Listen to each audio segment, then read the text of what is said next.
صاحب بہترین صورت تو یہی ہے کہ والدین اکٹھے ہوں، بچے ان کے پاس ہوں، وہ ان کی پرورش کریں اور اپنی جد و جہد کے ساتھ ان کو جو ہے اچھی تربیت دیں۔ لیکن یہ امر واقعہ ہے کہ بعض دفعہ ایسی صورتحال ہوتی ہے کہ والدین میں علیحدگی ہو جاتی ہے اور بچے چھوٹے ہیں، تو بچوں کی پرورش کا حق یا معروف طور پہ حق حضانت جس کو کہتے ہیں، وہ کس کے پاس ہے اور اس کے کیا احکامات ہیں؟ بسم اللہ الرحمن الرحیم۔ حضانت کا لفظ جو ہے وہ بچے کی اس عمر سے تعلق رکھتا ہے جو پیدائش سے کے بعد سے لے کے اس کی سمجھ بوجھ حاصل کر لینے کی عمر کا عرصہ ہے۔ قرآن کریم میں اور احادیث نبویہ صلی اللہ علیہ وسلم میں کوئی اس کی معین عمر تو بیان نہیں ہوئی، لیکن مختلف علماء، مختلف فقہاء نے اس کی مختلف عمریں بیان کی ہیں۔ بعض نے عرصہ رضاعت کو حضانت کی عمر قرار دیا اور 2 سال بیان کیا، بعض کے نزدیک یہ 11 سال تک ہے۔ فقہ احمدیہ کے مطابق یا ہمارے نزدیک قرآن و حدیث کی مختلف تعلیمات کو سامنے رکھتے ہوئے یہ عرصہ 9 سال کی عمر کا تعیین کی جاتی ہے، خواہ وہ لڑکا ہو خواہ لڑکی ہو۔ تو یہ وہ عرصہ ہے جس میں جیسے آپ نے فرمایا کہ بچوں کی نشو و نما، ان کی پرورش کی ذمہ داری جو ہے وہ اس عرصے سے جو تعلق رکھتے ہیں امور، وہ حضانت سے متعلقہ امور ہوتے ہیں۔ اس میں اگر تو میاں بیوی اکٹھے ہیں تو ان کی دونوں کی یہ ذمہ داری ہے، والدین کی، ماں اور باپ کی، کہ بچوں کی نشو و نما، ان کی تربیت، ان کے ضروری امور، ان کے ضروری اخراجات جو ہیں ان کی وہ دیکھ بھال کریں، ان کی نشو و نما کریں، ان کی تربیت کریں۔ لیکن اگر بدقسمتی سے علیحدگی ہو جائے خلا کی صورت میں یا طلاق کی صورت یا اور کسی صورت میں، تو پھر اس میں کس کا حق بنتا ہے؟ تو احادیث میں جب ہم نظر ڈالتے ہیں تو اس عرصے میں یعنی بچے کی پیدائش سے لے کر 9 سال کی عمر تک، چونکہ یہ بچے کی ایسی عمر ہے جس میں اس کو زیادہ تر اپنی والدہ سے تعلق رہتا ہے، جذباتی لحاظ سے بھی، اس کی ضرورتوں کے لحاظ سے بھی، اور والدہ زیادہ بہتر طور پہ اس کی پرورش کر سکتی ہے، اس کو سنبھال سکتی ہے، اس کے مختلف امور کا خیال رکھ سکتی ہے۔ اس لیے حدیث پر جب ہم نظر ڈالتے ہیں تو زیادہ تر یہ عرصہ جو ہے یہ حضور صلی اللہ علیہ وسلم نے والدہ کے ہی سپرد کیا ہے۔ چنانچہ سنن ابی داؤد میں حضرت عبداللہ بن عمرو رضی اللہ تعالیٰ عنہ سے روایت ہے کہ وہ کہتے ہیں کہ ایک عورت حضور صلی اللہ علیہ وسلم کی خدمت میں حاضر ہوئی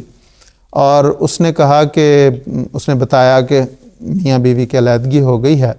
اور اس نے اپنے بچے کے متعلق کہا کہ حضور جو میرا پیٹ ہے وہ اس کے لیے برتن تھا، اس بچے کے لیے، میری چھاتیاں اس کے لیے مشکیزہ اور میری گود اس کا ٹھکانہ ہے،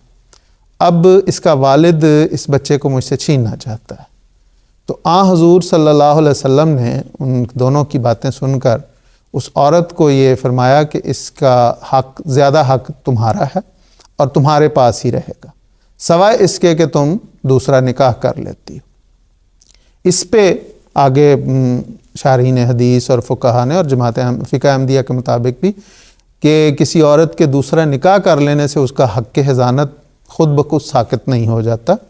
بلکہ اگر کوئی عورت نکاح ثانی کر لیتی ہے تو یہ کوئی وجہ نہیں ہے اس کا حق حضانت ساقط ہونے کی، بلکہ بچے کا والد اگر یہ ثابت کرتا ہے قضاء میں یا عدالت میں کہ اس کی صحیح طرح نشو و نما نہیں ہو سکتی، جو اصل غرض ہے بچے کی، تو پھر وہ ساقط ہوتا ہے، پھر وہ دوسرے کے سپرد ہو جاتا ہے۔ اسی طرح اگر خدا نخواستہ ماں کی وفات ہو جاتی ہے تو پھر اس بچے کا حق زیادہ اگر والد زندہ ہے تو وہی اس کا زیادہ حقدار ہے، وہ جہاں چاہے اس کی پرورش کروا سکتا ہے یا رکھ سکتا ہے۔ اور اگر خدا نخواستہ دونوں فوت ہو جائیں تو پھر اس صورت میں جو حضانت کا عرصہ ہے، اگر بڑی بہن یا بڑا بھائی موجود ہے تو وہ زیادہ اس کا حق رکھتا ہے، اور اگر وہ بھی نہیں تو پھر رشتہ داروں میں جس طرح حضور صلی اللہ علیہ وسلم نے فرمایا کہ خالہ ماں کے برابر ہوتی ہے، اسی طرح نانی کو یہ حق دیا تو الاقرب فالاقرب یعنی جتنا کوئی قریبی رشتہ دار ہوگا اتنا اس کا یہ حق زیادہ ہوگا، اس کے مطابق پھر یہ حق جو ہے اس کو ملتا ہے۔ یہ وہ عرصہ ہے جس طرح میں نے عرض کی کہ 9 سال کی عمر تک جب بچہ سمجھ بوجھ اختیار کر لیتا ہے، اس کو اچھے اور برے کی پہچان ہو جاتی ہے۔ اور اسی لیے حضور صلی اللہ علیہ وسلم نے ایک جگہ پہ فرمایا کہ 7 سال کی عمر میں بچوں کو نماز کا حکم دو اور پھر 3 سال تک انہیں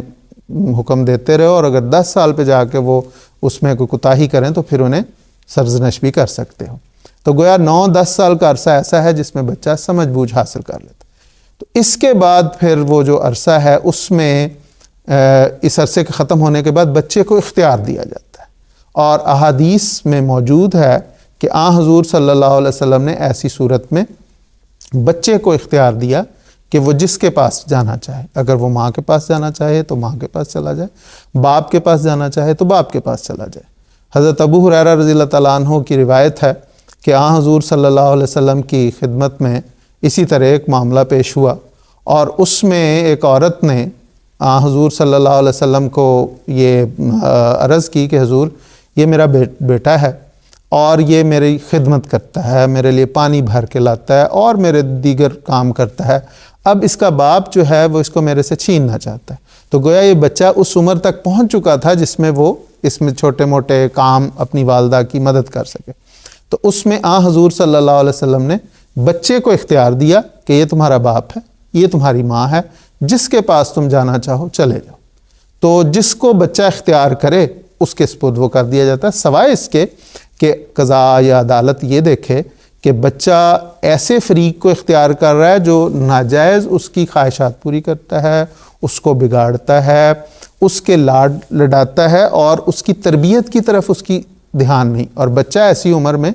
ان کاموں کی طرف زیادہ مائل ہوتا ہے۔ تو ایسی صورت میں اگر دوسرا فریق یہ ثابت کر دیتا ہے اور قضاء یہ سمجھتی ہے کہ بچہ جس کو اختیار کر رہا ہے وہ اس کی تربیت کے لحاظ سے مناسب نہیں، تو قضاء مختلف فیصلہ بھی کر سکتی ہے۔ لیکن یہاں پہ ضمناً یہ بھی عرض کر دوں کہ احادیث میں یہ بھی وضاحت موجود ہے کہ مذہب کی بنا پہ اگر کسی کا مذہب کوئی اور ہے تو اس بنا پہ یہ اختیار جو ہے یہ متاثر نہیں ہوتا۔ چنانچہ حضور صلی اللہ علیہ وسلم کی خدمت میں ایک جھگڑا اسی طرح میاں بیوی کا پیش ہوا بچے کے بارے میں، اس میں سے ایک فریق مسلمان تھا، دوسرا مسلمان نہیں تھا، تو حضور صلی اللہ علیہ وسلم نے بچے کو اس معاملے میں بچے کو اختیار دیا، اور احادیث میں آتا ہے کہ بچہ اس فریق کی طرف جانے لگا جو مسلمان نہیں تھا، تو حضور صلی اللہ علیہ وسلم نے اسی وقت دعا کی کہ اے اللہ اس بچے کی رہنمائی فرما، تو وہ بچہ وہاں اس طرف جاتے جاتے مڑ کے دوسری طرف چلا گیا۔ تو گویا اس میں بھی حضور صلی اللہ علیہ وسلم نے خود جبر نہیں کیا، خود نہیں روکا، خدا کے حضور عرض کی کہ اللہ اس کی تربیت کا معاملہ ہے، اس کی زندگی، اس زندگی اور اخروی زندگی کی بھلائی کا معاملہ ہے، اس لیے یہ اس فریق کو اختیار کرے جو بہتر ہے۔ تو یہ سارے جو صورتحال ہے اس میں بڑی وضاحت کے ساتھ اسلام میں موجود ہے، کوئی جھگڑا نہیں ہے کہ کس طرح اس کو اختیار کیا جائے۔